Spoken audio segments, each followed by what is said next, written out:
Awal mula cerita ini berasal dari Temanggung sekitar pertengahan November 1973. Sukowati seorang pemudi berusia 23 tahun anak tunggal namun ayahnya baru saja meninggal 1 bulan yang lalu. Sedangkan ibunya sudah meninggal lebih dahulu ketika Wati berusia 8 tahun. Sekarang Wati tinggal bersama neneknya dari kecil. Bapak dan ibu keluarga Wati memang tinggal dengan neneknya karena ibu Wati ini juga anak tunggal maka sudah pasti kalau Wati ini adalah cucu satu-satunya. Walaupun kini Wati adalah yatim piatu tapi dia masih beruntung karena masih mempunyai neneknya dan ternyata Wati ini juga berasal dari keluarga yang cukup berada. Menurut saksi, Wati adalah bunga desa di daerahnya. Selain cantik, Wati juga dinilai sebagai pribadi yang cerdas, ramah religius, dan juga santun. Tahun itu Wati baru aja lulus SMA. Setelah lulus Wati langsung bekerja di kantor kelurahan desa tempat ia tinggal. Sepeninggal ayah dan ibunya, Wati sempat dilamar beberapa kali oleh pemuda baik dari tetangganya sampai ke kota, dari orang kaya sampai orang biasa, tapi semua lamarannya ia tolak. Padahal sang nenek berharap ada yang segera menopang Wati jikalau neneknya nanti tiada. Teks.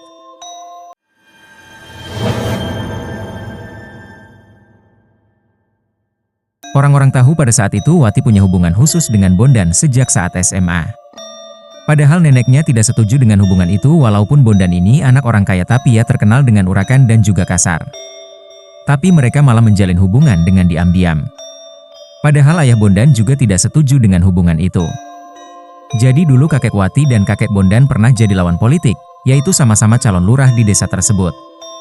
Hingga akhirnya kakek Wati yang menjadi pemenang saat itu. Kakek Bondan yang kalah merasa dicurangi dan seakan-akan dendamnya diwariskan kepada cucunya. Intinya yang mana seperti kebiasaan orang Jawa kuno kalau udah berucap pantang untuk tinggal, kira-kira seperti itu. Hubungan asmara antara Bondan dan Wati semakin menjadi.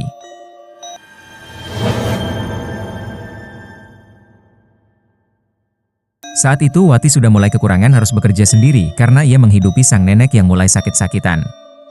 Akan tetapi di akhir tahun 1974 Bondan malah menikah dengan wanita lain. Wati sebenarnya udah tahu masalah perjodohan Bondan dengan wanita ini, tapi Bondan pernah berjanji kepada Wati bahwa ia tidak akan menikah dengan wanita lain selain Wati. Sebenarnya masalahnya nggak sesimpel itu. Tapi konon katanya Wati sedang hamil saat itu, warga gak pernah lihat Wati lagi sejak pernikahan Bondan. Wati juga udah nggak bekerja lagi dan beberapa bulan kemudian di pertengahan 1975 warga menemukan Wati gantung diri di kamarnya.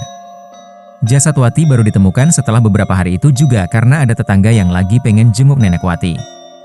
Sang tetangga awalnya berpikir mengapa nenek tidak pernah terlihat sedang berjemur lagi dan juga Wati yang tidak pernah kelihatan foul text. Sang tetangga akhirnya pun berbasa-basi untuk menengok nenek Wati. Rumah diketuk namun tidak ada jawaban. Tapi karena dari depan rumah tercium bau yang sangat busuk makanya dia urung mungkin karena takut, akhirnya dia kembali dan mengajak beberapa warga untuk segera masuk.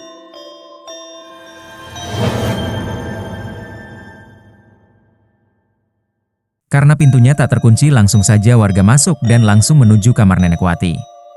Saat salah satu warga masuk, sebut saja pusantren nenek Wati, seperti ingin terperanjat dari ranjangnya. Sambil menggerakkan jarinya berkata tetapi tidak jelas. Nenek Wati hanya menangis-nangis sambil terus menunjuk-nunjuk ke kamar sebelah, yaitu kamar Wati. Bu Santi segera keluar dan ternyata beberapa warga berusaha membuka kamar Wati yang terkunci. Bau busuk semakin menyengat dan tidak lama pintu berhasil dibuka dan benar saja terlihat kalau Wati sudah gantung diri dengan kain sarung yang dikaitkan ke kayu penopang atap. Jasadnya sudah menggelembung mengeluarkan cairan dan perutnya terlihat seperti orang hamil yang dan cukup besar. Melihat kejadian itu maka gegerlah satu desa pada waktu itu. Sang bunga desa ditemukan tewas gantung diri. Setelah jenazah dimakamkan barulah kejadian-kejadian seram terjadi. Desa menjadi mencekam dan kebanyakan warga bahkan tak berani keluar setelah maghrib.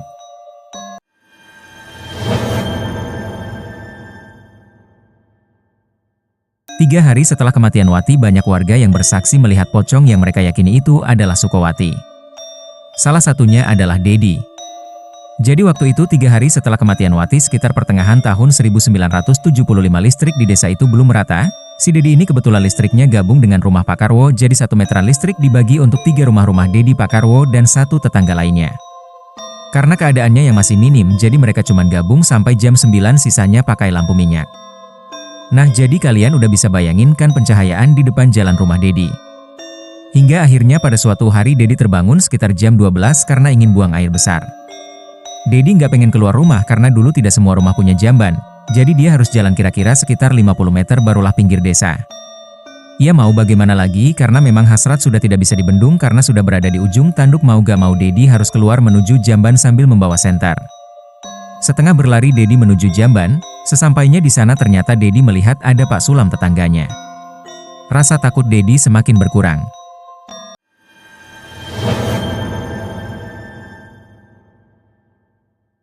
Mereka pun jongkok saling membelakangi. Jadi jambannya ini ada 3 deret di mana di tengahnya kosong. Pak Sulam di pojok juga penutupnya itu cuman sampai pinggul kalau lagi jongkok dan tidak beratap. Kayak zaman-zaman di desa pada umumnya lah. Keadaan senyap dan diam saja, cuman terdengar suara isapan rokok, jatuhan bom bau dan bau tahi yang menyengat. Karena merasa sepi lalu Dedi pun mencoba mengajak ngobrol Pak Sulam. "Wah jenengan kok berani banget ya Pak," kata Dedi kepada Pak Sulam. Kemudian Pak Sulam menjawab, memangnya takut kenapa?" Dengan cepat Dedi menjawab, "Mbak Wati itu loh Pak." Anehnya Pak Sulam sama sekali tidak menjawab apa-apa. Karena suasana yang semakin sunyi, Dedi melihat ke arah kanannya ke arah toilet Pak Sulam dan ternyata kosong, tidak ada siapa-siapa. Karena Dedi sangat ketakutan, ia sampai lupa apakah sudah cebok atau belum pada saat itu, karena ia langsung berlari menuju ke rumahnya dulu. Gak usah dibayangkan ya bagaimana keadaannya, hehe.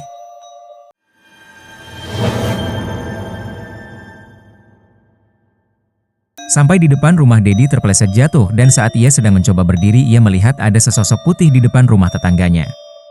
Awalnya Dedi mengira kalau itu adalah karung beras tapi anehnya benda tersebut kerap menghantam pintu. Dedi mengambil senter dan mengarahkan ke arah benda tersebut dan ternyata itu adalah pocong tapi posisinya seperti setengah sujud full dan kepalanya. Dedi langsung masuk rumah, masuk ke kamar. Pikirannya sangat kacau, ia langsung menghidupkan 5 lampu minyak agar suasana menjadi sedikit terang. Ia lantas menuju ke ranjang dan langsung menutupi dirinya dengan selimut. Suara hentakan keras itu masih ada tapi kelihatannya masih di rumah tetangga sebelah. Sampai beberapa saat kemudian suara itu mulai semakin jelas dan semakin keras. Sepertinya sekarang yang diketuk adalah pintu rumah Dedi. Ia semakin parno apalagi terdengar suara seperti orang yang dibungkam mulutnya. Suara tersebut bertahan kira-kira sekitar 10 menit hingga akhirnya pindah ke rumah sebelah.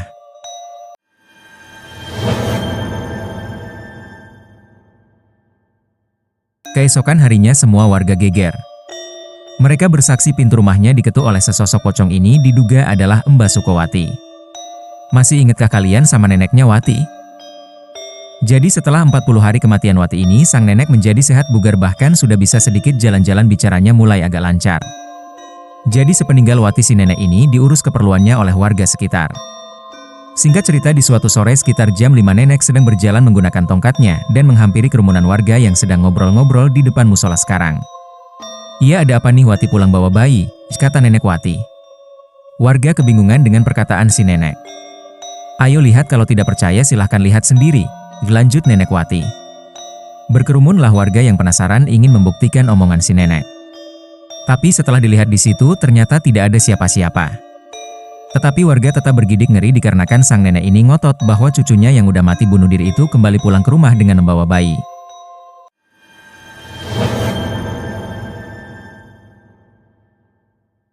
Sebagian warga juga menganggap mungkin karena sang nenek saking kangennya dengan Sukowati makanya ia sampai berhalusinasi sedemikian rupa. Sampai beberapa hari kemudian Sarjono, sesuai dengan namanya beliau adalah sarjana pendidikannya tinggi dan ia tidak percaya dengan hal-hal mistis seperti itu, dan dia juga adalah orang yang paling ngotot kalau si nenek ini sudah gila dan berhalusinasi mengenai Sukowati. Kejadiannya, sore hari menjelang maghrib, jadi Jono ini pulang dari desa sebelah naik sepeda ontelnya di jalan desa yang waktu itu sepi. Jono melihat ada wanita dari kejauhan berjalan di depannya. Pakainya menggunakan outfit batik dengan selendang seperti sedang menggendong bayi. Makin lama semakin mendekat, tercium bau anyir, dan ketika Jono melihat dari belakang ia merasakan ada sesuatu yang janggal. Pakaian wanita tersebut terlihat basah namun merah seperti darah. Betapa kagetnya Mas Sarjono hingga akhirnya ia menghentikan sepedanya.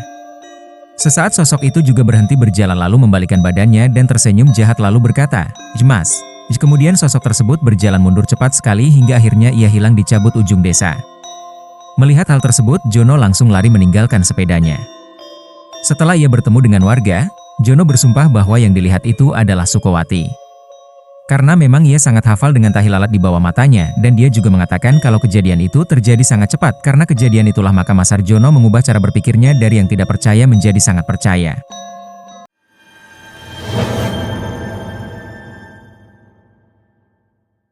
Mari kita kembali ke nenek Sukowati. Jadi setiap beberapa hari sekali sang nenek ini sering menghampiri warga yang lagi ngobrol di sore hari, dan dia kerap mengatakan kalau cucunya Sukowati kembali pulang ke rumah dengan membawa bayi di kamarnya. Sang nenek bersaksi bahwa Sukowati benar-benar kembali pulang dan kejadian itu terus berlangsung hingga akhirnya sang nenek menghembuskan nafas terakhirnya. Setahun terakhir banyak warga yang bersaksi melihat hantu Sukowati dalam berbagai bentuk, ada yang berbentuk pocong, ada berbentuk wanita yang sedang menggunakan gaun batik sambil menggendong bayi. Akan tetapi sepertinya ada satu hal yang terlupakan, yaitu Bondan, mantan kekasih Sukowati yang diduga menjadi penyebab Sukowati bunuh diri lantaran ia menikah dengan wanita lain. Namun usia pernikahan Bondan dengan wanita itu justru tidak bertahan lama, terlebih setelah Wati bunuh diri. Sukowati bunuh diri hanya selang beberapa bulan saja setelah Bondan menikah. Dalam masa gilanya banyak warga yang sering melihat Bondan berbicara sendiri di makam Sukowati. Kadang menangis, tubuhnya juga menjadi kurus kering, dan keluarganya sendiri sudah mencoba berbagai cara mulai dari rumah sakit jiwa sampai orang pintar, namun tidak ada perkembangan. Bahkan pernah di suatu malam Bondan berlari mengelilingi desa sambil berteriak, "Wati, Wati, aku melu, Wati, aku melu."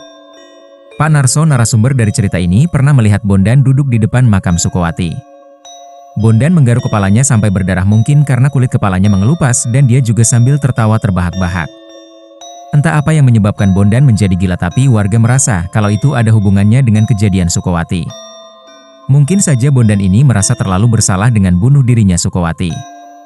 Awal tahun 1975 Bondan ini semakin menjadi-jadi dan juga semakin meresahkan. Karena keluarganya yang mungkin saja malu terhadap Bondan, akhirnya ia dipasung atau dikurung kurang lebih 1,5 tahun. Barulah di tahun-tahun berikutnya Bondan dibiarkan berbaur. Tapi yang pasti penyebab kegilaan Bondan ini belum pernah diketahui, walau sebagian warga mengatakan itu karena Sukowati, tapi memang Bondan tidak pernah benar-benar sembuh biar tetap linglung hingga akhir hayatnya Bondan meninggal di usia 64 tahun. Entah kebetulan atau tidak, tapi yang jelas Bondan meninggal dengan cara gantung diri. Itu dia sebuah kisah yang luar biasa sekali, di mana akhir kisah ini menjadi tragis untuk keduanya. Sebuah hubungan terlarang putus cinta dan kemudian memutuskan untuk melakukan bunuh diri. Semoga kisah ini dapat dijadikan pelajaran untuk kita semua, di mana bunuh diri bukanlah sebuah solusi yang baik dalam permasalahan, apalagi di dalam ajaran agama kita mengajarkan untuk tidak melakukan bunuh diri.